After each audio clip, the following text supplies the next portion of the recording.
next story is from Mexico. It's about a woman who is standing up to a dangerous cartel, and she's winning. This isn't a scene from a Hollywood movie.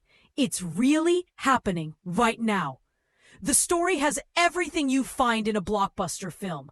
There's a widow, there's a ranch, there's danger, horses, and a powerful cartel. The cartel threatened to kill her horses, so she fought back by stealing their horses. That's hitting them where it hurts. This is the story of Maria de Los Angeles, a 64-year-old widow. She lives on a ranch in northern Mexico, in the state of Sonora. Her husband built the ranch before he died 3 years ago. Maria now lives there with her 6 sons and many horses. But this isn't just a regular story. Maria is fighting a one-woman war against one of Mexico's most dangerous drug cartels, the Sinaloa Cartel, specifically the Los Chapitos faction, led by Iván Arquibaldo Guzmán, son of El Chapo. And she's winning! The cartel wanted her land. They told her to give up her ranch so they could use it to smuggle drugs into the U.S. When she refused, they killed several of her horses. So what did she do? She fought back. She stole back her horses, using horses taken from the cartel. Yes, that's right. Maria, at 64 years old, used the cartel's own horses to ride into town and confront hundreds of armed cartel members. And she got help from the U.S. Border Patrol. It was a bold move, and it worked. But the cartel isn't giving up. Now they've kidnapped her 2 grandsons.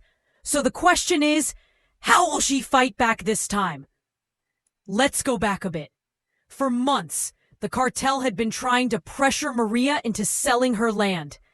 She told Arizona Central, "They came to my ranch and told me, 'We want your property.'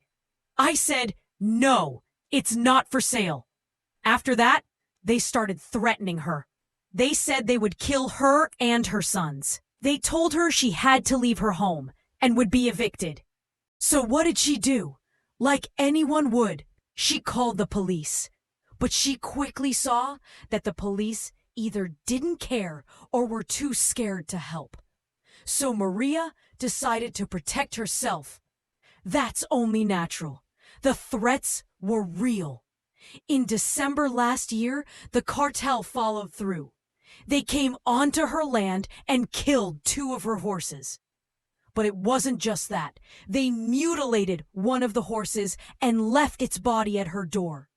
It was a clear and scary message. So again, what would you do in her place? Call the police again? Or run away? Maria did neither.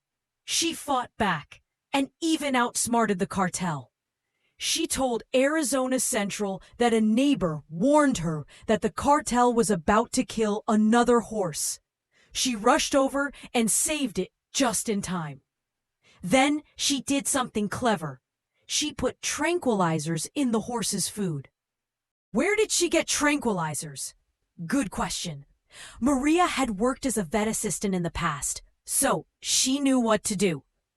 Once the horse was sedated, she put it in a trailer and drove to a nearby ranch. And not just any ranch.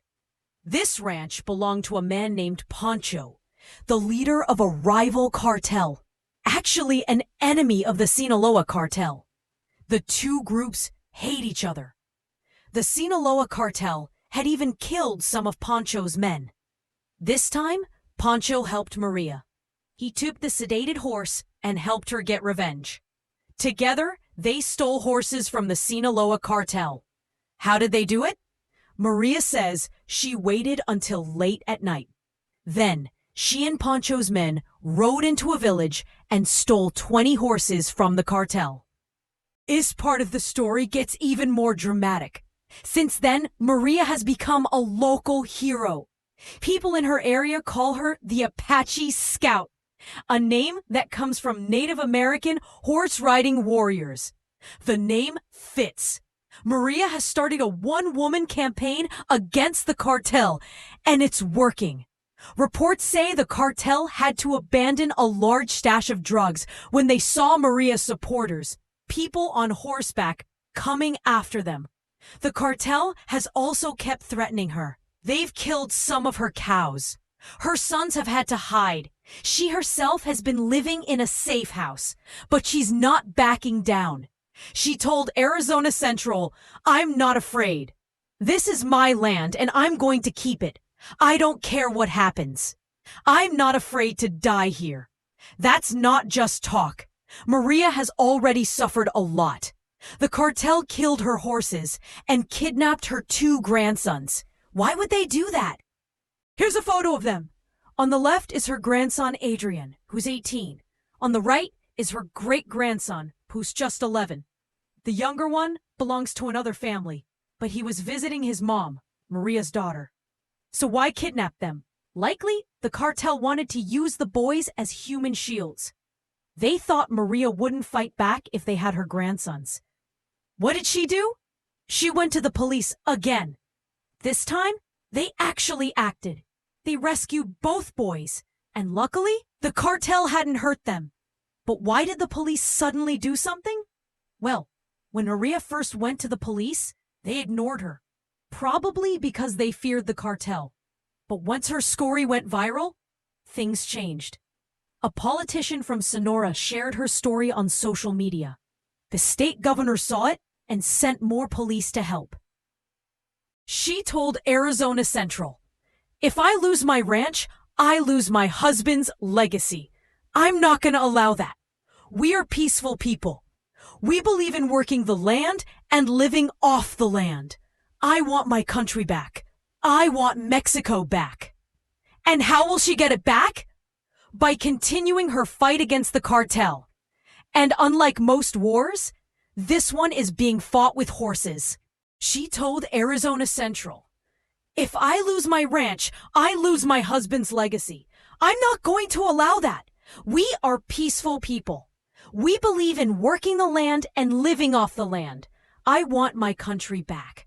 I want Mexico back." And how will she get it back? By continuing her fight against the cartel. And unlike most wars, this one is being fought with horses.